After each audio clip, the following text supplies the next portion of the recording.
Hey there, Nomad of Nowhere fans! Welcome back to the Wasteland here on AfterBuzz TV. We are talking about Season 1, Episode 8, End of the Line of Nomad of Nowhere. Guys, we're going to be breaking down the episode, talking about how savage Scout can be, how scary Torro's champion looks, and of course, we're going to be talking about some nearsighted bandits. Stay tuned.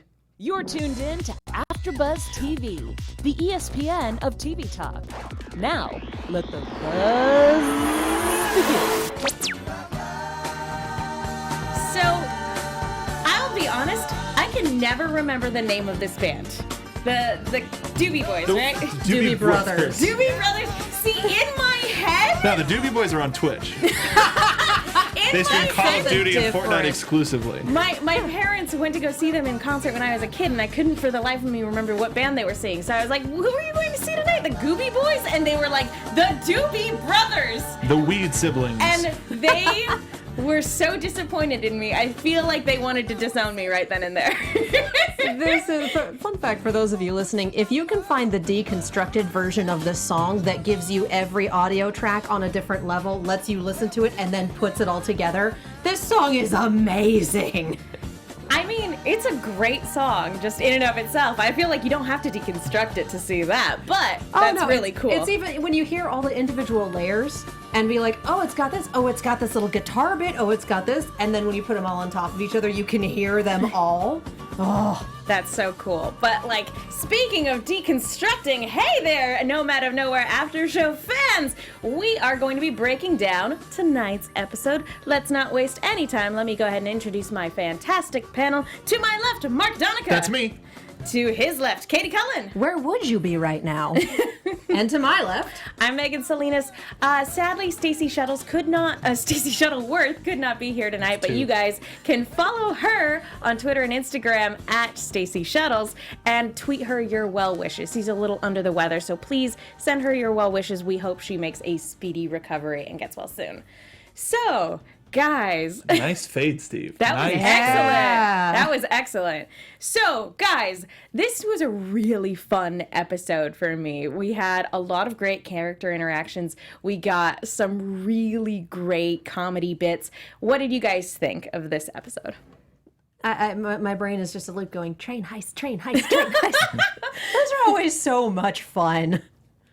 I was a big fan of it because it was a dialogue heavy episode. Yeah. And I knew that we weren't going to get anything like we got the Undertaker the first part of the season, but I was wondering how we were just going to have the Nomad sit there and accept dialogue, and we got it. All about it. It's always interesting seeing how people interact with the Nomad and how they essentially have one-sided conversations that aren't necessarily one-sided. So yeah, it's always interesting seeing how those character dynamics sort of play out. And sometimes it's terrifying, as you mentioned, with The Undertaker. And sometimes it's kind of a moment of self-reflection for whoever happens to be talking to him. I feel like we got a lot of that this episode. I do love that just about everyone who has had extended conversations with the Nomad also speaks Nomad, as it were, is very proficient with his particular brand of charades. I'm wondering if they can hear the sound effects. That's what I wonder. Like it's very cartoony and it's clearly for the audience, but I don't believe that every head turn is like a like I fully suspect that that's not what it is, but that's probably what it is. I guess, yeah, that's a huge question about whether or not the sounds that we hear from the Nomad are diegetic or non-diegetic. That's a word of the day calendar. What's up? That's a filmmaking word right there. That's like, what, 64 points on a Scrabble board? I have no idea. Mostly because I couldn't tell you how to spell diegetic. Diegetic, probably. I can't dispute you on that fact. I'm a winner! It's not like you have the Library of Alexandria in front of you. Right Nobody does. Are you saying It's a this little magic burned box down. could tell me the answer? I'm telling you, many magic boxes can tell you answers. Shout out to the Doobie Brothers. And speaking speaking of these magical boxes in front of us that can tell us just about everything, if you guys are watching us live, Mark Donica has you guys covered on the live chat. I'm covered. And we are going to be keeping an eye on the hashtag RT Reviews per the usual. So guys, we want to hear your comments about the episode we're covering tonight. And also, before we get started, we have a quick announcement for you all. Nice. Hey, AfterBuzz.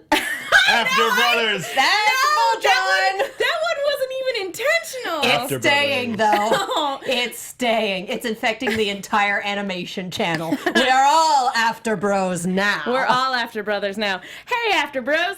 Our network produces after shows for nearly all of your favorite TV shows, from drama, reality TV, sci-fi, and more. There's no network that works harder to serve television fans, but we need your help. We're asking that you please subscribe to one or more of our YouTube channels. By subscribing to our channel, YouTube will suggest content that's tailor-made for you, and you'll help AfterBuzz continue to grow. And if you're worried about those pesky notifications, don't be, because they're optional. So hit that subscribe button for now for this channel, and check out our other AfterBuzz YouTube channels as well. Let us know you did so in the comments, and we'll thank you on air. For now, thanks for being the best fans and for helping us be the ESPN of TV talk. We have Like it says on our lovely cups. Which are not for sale. But we had one comment from last week, which was from Not a Troll 4, I believe them. Mark, that theory was cruel and horrifying. Keep it up. But we'll talk about more about that eventually. We are still keeping it only to episode 8. We are not talking about episode 9, so please keep chat, hashtag, etc. spoiler free for the people who don't have first memberships or Verve memberships, and for those of you who don't, get one. And we do have a update from Eddie Rivas in chat, writer of Nomad of Nowhere, regarding diegetic. The Nomad's insulin levels are fine. Ooh. Good to know. That's a play on words. Because diegetic sounds like diabetic.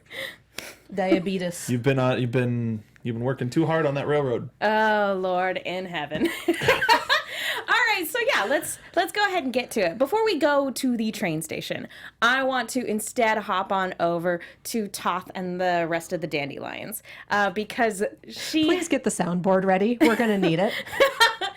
Toth has been, ever since parting ways with Skout, she has been even more relentless in her pursuit of the Nomad, to the point where it sounds like they've been traveling for days without rest, because Jethro seems to be at his absolute wit's end.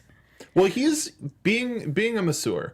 It's you have to exude even more physical energy to help other people feel relaxed. He's probably the most tired because he's been doing work for 2. Not to say that he's pregnant, but Nerf is 30. So it's one of it's he would be more tired because I think he puts himself out there for the others a little bit more. But then again, we don't know about the rest of the group too much.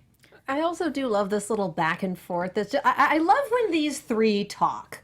They're our little chorus. They're our audience XPs. They're wonderful human beings, and I adore them all. Just the back and forth about, when will we stop? When she feels the hole in her soul. We're doomed! Like, it's those little, you kind of expect it. It's a comedy staple, but it still plays very well. Mm-hmm. And I appreciate that a lot. Bringing that up, I want to present this question to the table. Guys, what could fill the hole in Toth's heart? Well, it's Scout shaped. I mean, and we're done. It's a very specific shape with her hair and everything like that. Having a better HR department and a boss who isn't terrible. Actual job satisfaction. Would maybe? it be the sweet taste of victory? Probably not. No. How can you reach the top, but if there's nobody there to share it with, what's the point? That's very true. Yeah. Or is there a bit of the puzzle we're not seeing? Because again, she's doing all of this for the Yadala. Mm-hmm. Is there someone back home that maybe is causing the void within her heart? There are probably multiple someones, let's be real. Causing the void. What? What a sentence. I know we got a little bit from Null at the first part of the season about the Yadala, and we haven't really gotten too much since. And I'm kind of expecting like a gotcha, like real quick, maybe episode 11, we might get one little tidbit before the finale, or we might see the power, quote, the power of the Yadala before the end of the season, at least to give us a breadcrumb. I think maybe the old lady that we saw in El Rey in that episode, I feel like she might make another appearance before the season's out. I do think she was a Assuming she was hallucination. real. Yeah. I think that she was a future echo of Toth. I think so too. Yeah. I feel like that's a really good. I love the idea of this series playing with time. Not like there are some series where I feel like once they hit the point of time travel, I'm like, you have to be very, very careful when it comes to time travel, because it's so easy for your storyline to get muddled. But I feel like with sort of the little seeds that have been planted throughout, if this series wanted to go the route of time manipulation, I feel like this series would be okay with that, just given the little bits and pieces that we've got. Although we could be completely off base with that. That could be a super outlandish theory. Please Clap says the old Yadala lady was definitely a Force ghost. I'm Possibly. down. I'm in. I like that. I really do think that she was some sort of magical echo left behind, given that this seemed to be El Rey's former digs. Yeah, she might not be a future Toth. She could very well be an ancestor of Toths. So, or maybe no relation at all. So that'll be Yeah, interesting. not all Yadala are related. Jeez. Yeah, we shouldn't go making assumptions like that. But you know, and we don't want to be too predictable when it comes to sort of the way we cover things. And speaking of predictable, Red Manuel. Shut up, Red Manuel. Thank you. I need that as my ringtone. I'll send it to you. Thank you. Yeah. That's I'm gonna replace Reinhardt yelling catchphrase with Tom Paragon saying "Shut up, Red Manuel" every time my phone goes off. Red Manuel is driving everyone insane. I feel like if Red Manuel just disappeared off the face of the planet, everyone would be happier. Nobody likes Red Manuel except Red Manuel. Nobody's asking Red Manuel how he feels. Nobody cares. And isn't that a problem? No. Mark, do you think he's capable of self-reflection? I do. I think Red Manuel is capable of self-reflection, but he's going to keep referring to himself in the third person as he does it. Does Red Manuel deserve to make his way out of this one?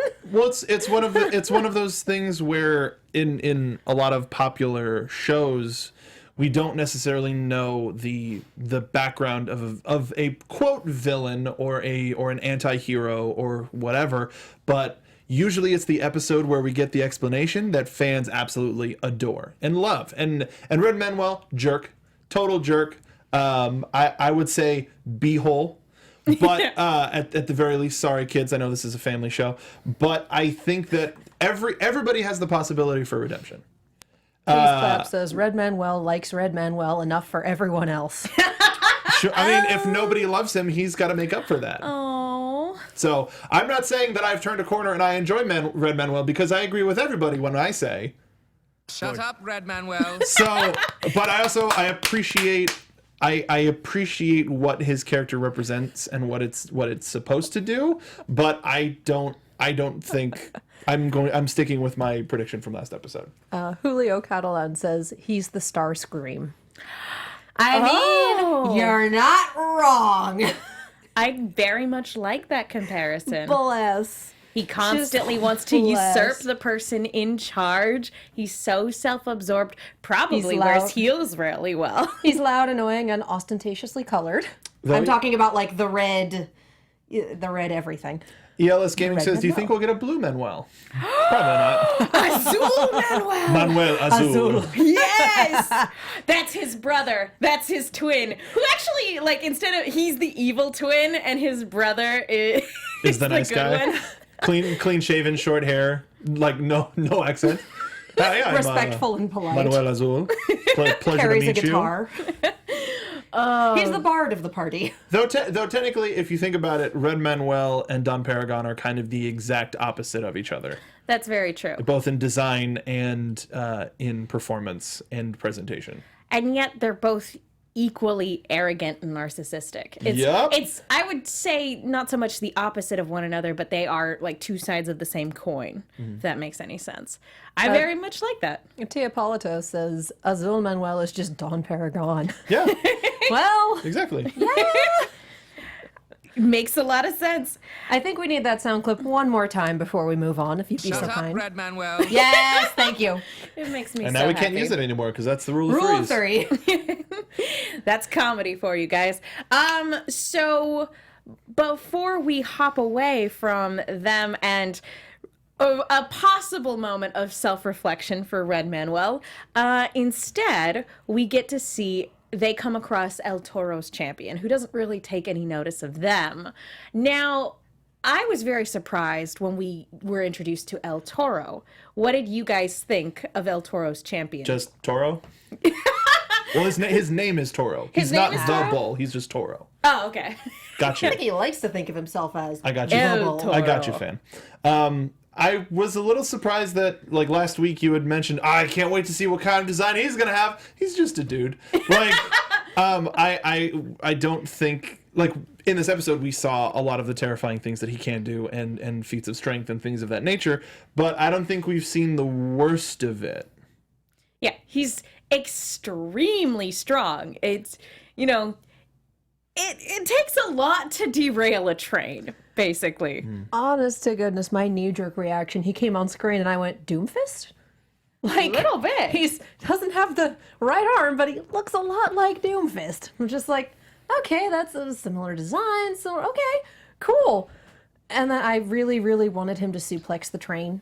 The Final Fantasy VI and me won't let it. I think Final Fantasy VI, I'm not sure, just won't let that go. I'm pretty sure he would have died. Yeah. Tried that. What if he didn't? But what if he didn't? It's just a matter of leverage, right? Yeah, I look at this guy and Mark, as you pointed out, he on the surface he is just a guy, but then you see him rip apart steel beams with his bare hands. So it makes me wonder, what is the Colosseum like if this is their number one combatant? It's literally called the Colosseum. I think the name says it all. Really quickly, ELS Gaming makes an Achievement Hunter reference. If anybody wants some fun stuff to randomly watch try to watch their Grand Theft Auto Stop the Train videos. They're really funny. But to me, this champion represents sort of a flashback to a Disney movie, Who is the Monster and Who is the Man. All of the stuff that people are going through to catch the Nomad is this backwards idea of, well, we have to do anything necessary to stop this terrifying being, when we're seeing everything from the Nomad's perspective. He possibly killed all of these people on the train to get one person that nobody knows anything about other than they have magic. The truly terrifying lengths that the El Rey and cabinet will go to in order to catch this creature is awful. And it's just it's just a dude who's doing all of this stuff, not some rated out magic bull dude. It's just a guy. Yeah, I feel like we get some really good foreshadowing, and we'll talk about it in a moment when we hop over to the train. But like when we hear the passersby talking about the reputation that Nomad, the people who are getting left behind in the Nomad's wake, so to speak, I feel like it's really good foreshadowing for our introduction to this guy, because people are talking about how, like, oh man, it's disaster everywhere the Nomad goes. And now we're seeing somebody, this isn't a bunch of kind of silly circus performers, and this isn't one guy in isolation who's hanging out, just in his creepy cabin. This is a guy who will plow through anyone and anything to get to the Nomad. And coming from the Colosseum, there's going to be zero regard for civilian casualties. And it makes me wonder again, what are the sort of it just makes me wonder a lot about Torro's, how he governs and where he comes from, and just that entire side of the wasteland, that entire side of nowhere. Like, what does the rest of this world look like if this is what the champion of one of the governors is capable of? I would imagine it's hell. I still want to see fans and knives. It's like I imagine it's like Tron. Anybody who disobeys the rule of law gets sent immediately to the rezzed. Coliseum, or no, get sent to games or something. Yeah. to prove. To prove their worth, or to just eventually get executed. And But mostly just for the enjoyment of the people watching and the people that aren't willing to stand up against the tyrant Torro. Yeah, it's cool thinking that within this, because I don't normally mix my Roman Colosseum sort of storylines with my Western, so it's cool thinking that there is sort of a Roman Colosseum-esque component of this world. That's why fantasy Westerns are so fun. I mean, it's kind of like a bull riding special, like where there's a rodeo. It's like a fantasy version of a rodeo where ultimately it's people trying not to get killed by a bull and watching them try to survive. That's a rodeo. That's awesome. They just deconstructed it and combined it with the Roman Colosseum, or at least I think so. Hi, Eddie. And so now we have this wonderful aesthetic. That is a brilliant insight. Well done, Mark. I kind of love that idea. I know I want to go watch a rodeo. Yeah, It's been a while. I enjoyed the last one I saw. Have you guys been to a rodeo in real life? Yeah, I don't think I've ever been to absolutely. one. Wyoming. Frontier Days. Sounds like fun. All right. Do we have any final thoughts I'll on? take you at some point. I'll drag you up to Wyoming. That sounds like a long way to go. That sounds expensive. Depends on where you fly into. Do we have any other thoughts on Toth and the Dandelions and Torro's champion? Oh, plenty, but there's not enough time. Just that moment where she turns to ask Scout what she thinks, and Scout's not there. So it happens when you split the party. Oh, my heart. She's the only one who doesn't have her intelligence as a dump stat. But even more so, so in the last episode we saw the Archer Dandelion, who's not with the party anymore. Is he dead? Currently. But either way, from the very first episode, we saw a whole bunch of this team, and now we're down to 4. We're down to our boys. We're down to Santi, Jethro, Null, and Red Manuel. The bare bones of the Dandelions, and probably 3 of the 4 of those care the most about the well-being of their general. I'd say the backbone of the Dandelions. But they're flowers. I'm kind of like the main character, the named characters, basically. I would not be surprised if we had more kind of NPC dandelions show up out of the blue. Well, where have they been? They've been just off camera. Oh, yeah, for sure. Like, you can't animate everyone going everywhere and assuming, oh, she's got like 20 people with her. Well, why are we only showing 4? Well, it's a storytelling thing. It shows how desperate Toth and Paragon are, and possibly we don't know if Paragon's been killing more of them. This is also possible. Just like, no job security you there. didn't come back with anything, so I'm going to kill you too. You 3, you're fine. And I think ultimately the discussion in episode 1 of like, how are his hands? What is what kept at least Santi and Jethro alive. We don't know, and Null being a Yadala is possibly what's keeping him alive. But we don't know. No, we don't. I do like the comparison that you guys made earlier about them being our Greek chorus. It has that sort of storytelling feel to it. Roman chorus. Oh, Because we have the Colosseum. That was just stupid. Country chorus, because it's a rodeo. Well, before we move on, really quickly, we want to talk to you guys about iTunes. Folks, thank you so much to everybody who's gone to iTunes to rate, subscribe, leave a comment. We love hearing from you, and it's the best way to let our producers know that you guys like the show that we're putting on. It's one of the highlights of my day whenever we get to see a new one, and we do like to give shout-outs to people when you guys leave new comments. But we're not doing that today. Nope. We don't have any new ones. To you. No, but for real, guys, we really appreciate it. It makes us more searchable. It helps us get guests. It is the bee's knees, so we really appreciate it when you It's take how the time. cast and crew find us. Yeah. Who knew? Hi. Hi, everybody. Enjoying So your dinner? yes, please, if you haven't already done so, or if you have done so and you just haven't done it in a while, please go do the thing. Thank you guys so much. We love you. All right, let's jump on over to the train. I absolutely adored this entire plot line. There were so many fun visual gags. There was a lot of great dialogue, as you guys pointed out. What do you guys think was the best comedy bit? Because this was definitely a more joke-heavy episode. The ongoing hostage gag. Just take me hostage, take me hostage. not like that, and then that's not what hostages are. That was probably my favorite too. The physical bit of the holding of the hands. Yeah. And the fact that they were nearsighted bandits, they handed Nomad a sack, and they just dishes, paper, or whatever. Here's a bag of heavy things, and they go, "Great job." Oh, And the follow-up, go ahead. Beast Wars fan, and I agree. The old lady being very mean. This is one of those. This is one of those episodes, and I don't know if I said it. I don't know when I said it, but when it comes to new animation projects, it's fun to figure out, when is this regular going to show up? When is that regular going to show up? And in this episode, we got Jen Brown and Lee Eddy, which magic, fantastic. I wrote in my notes, old lady Jen, and I wrote Bandit Lee Eddy for the win. And Cam Griffin wrote, "Running from your trouble." Okay. I'm pretty sure he's a serial killer. Can we take a minute to point out how creepy the ticket taker is? The Undertaker's brother.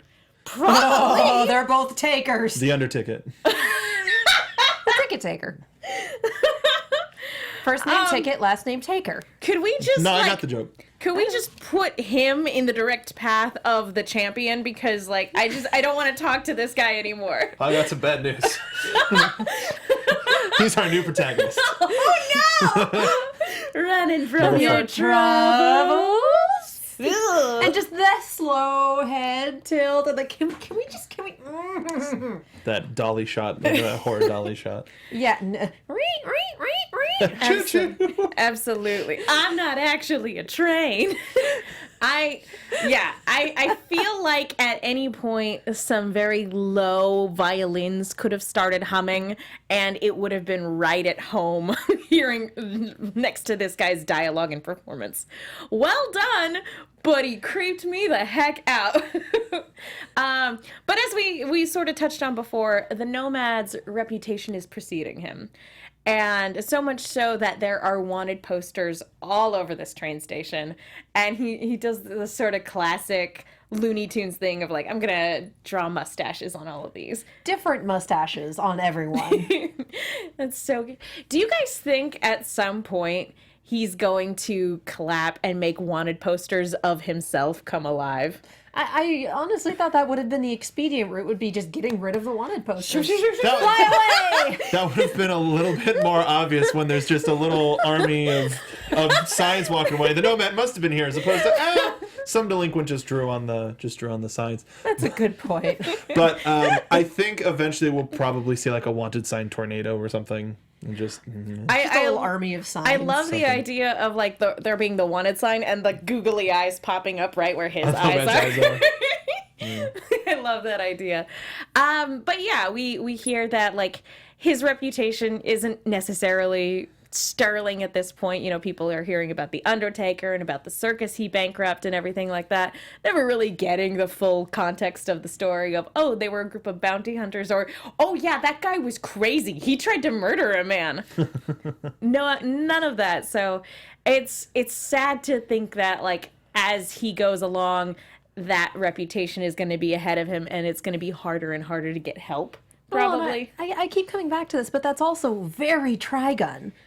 Is all you hear about is the $60 billion double-dollar man who blew a hole in the moon and did this and that and the other, and it's never the whole story. It's the juicy bits that fit in with the current narrative that get spread around. But they're getting spread around. Yep. Those events were all isolated. Now that with this train crash, it seems like if anybody survived, hopefully that allows the word to be spread of, oh no, he was running the whole time. He saved us from bandits or whatever. That he needs to be around people in order for the narrative to start to change. Yeah. And hopefully, as he continues to do his 100 good deeds for Eddie McDowd sort of thing, hopefully that means that the good word will start to spread. Mm-hmm. But even if not, it's kind of fun to think about what sort of legends about the Nomad are going to crop up as he makes his journey across the wasteland. And if he never makes public appearances, it would be Legends of the Hidden Nomad. Yes, it would be. Oh, that'd be sweet. Various silver shrines. But silver snakes.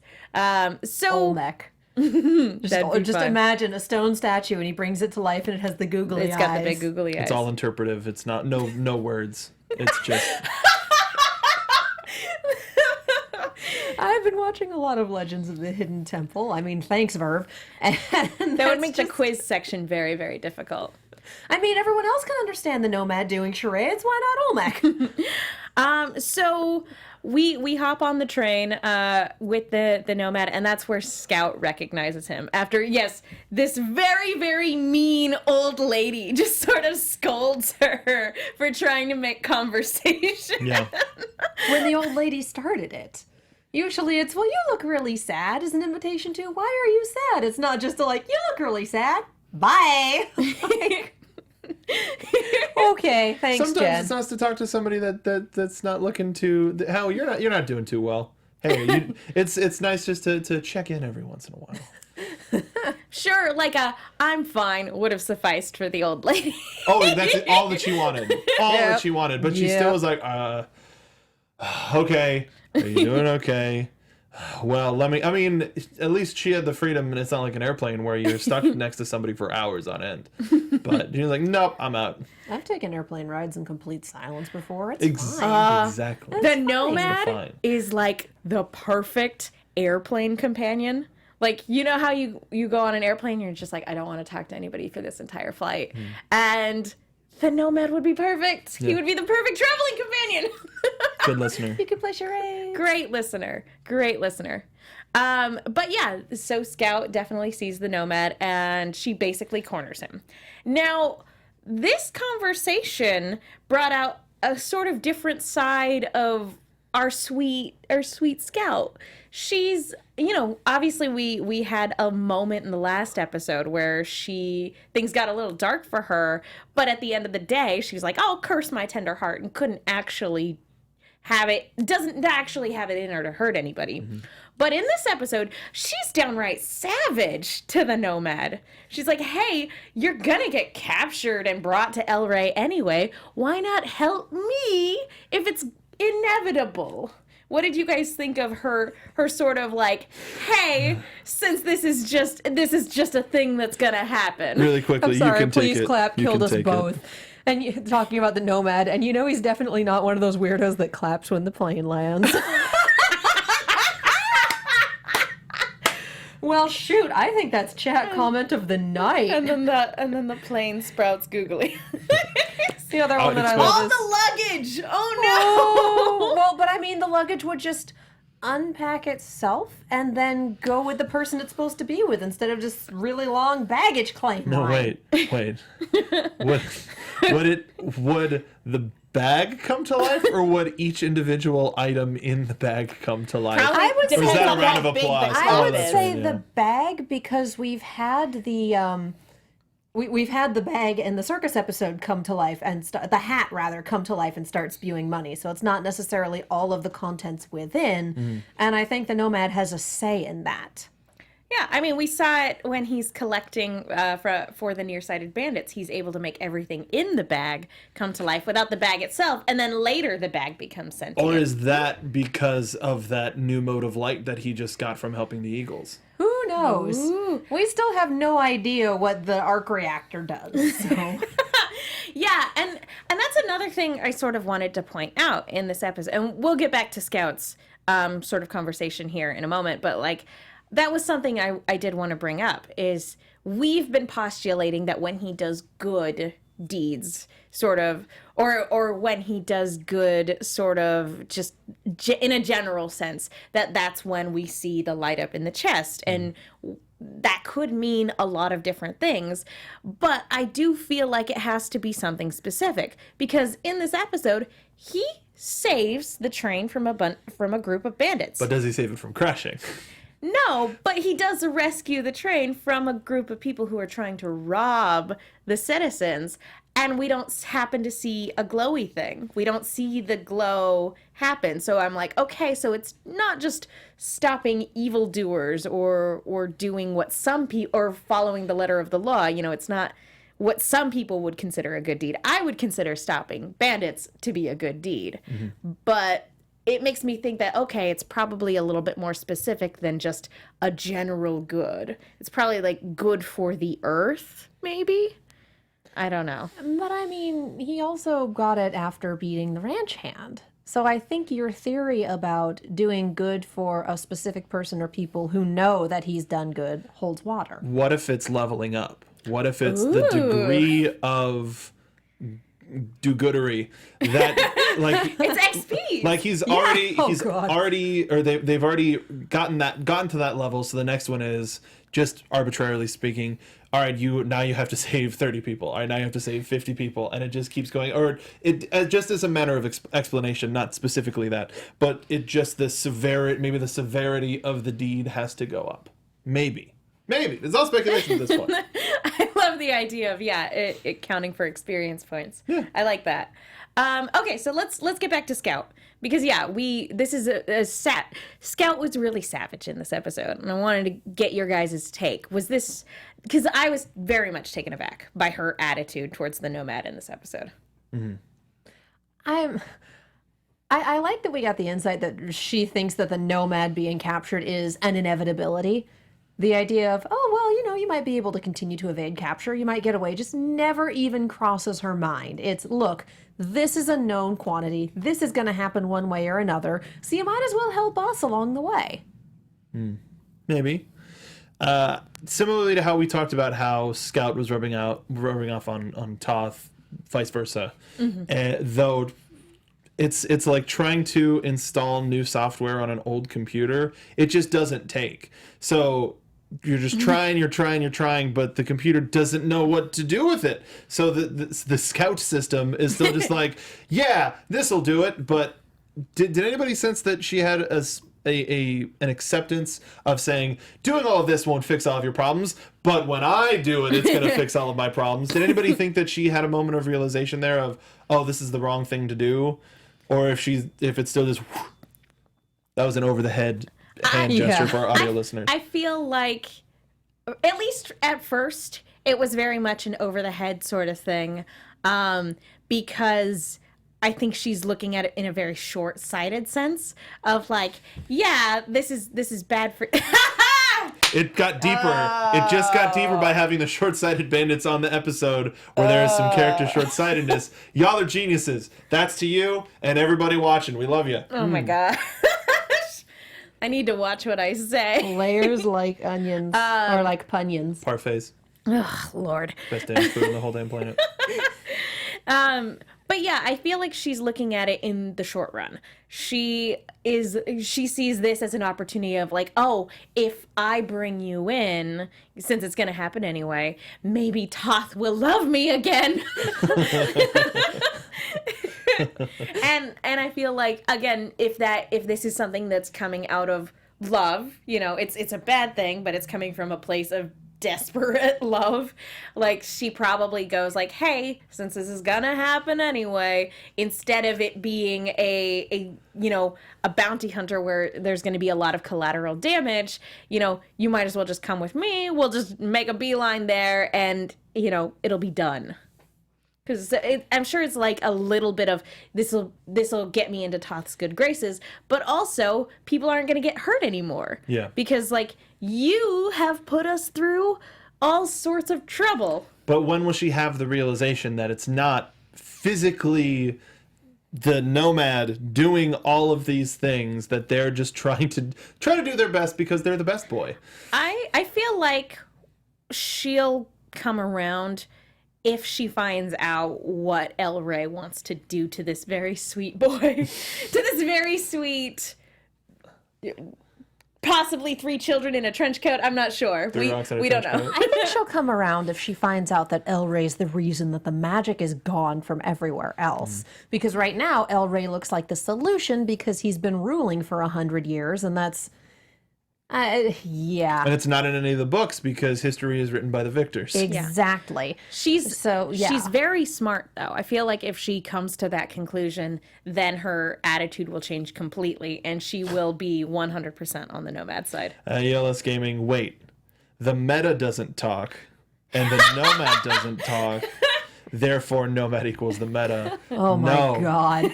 Just no. Oh my God. Like, I know Eddie did a lot of work on the RVB book. No. The meta would talk on occasion before he got his throat shot to pieces. See, that wasn't magic. That was a gun.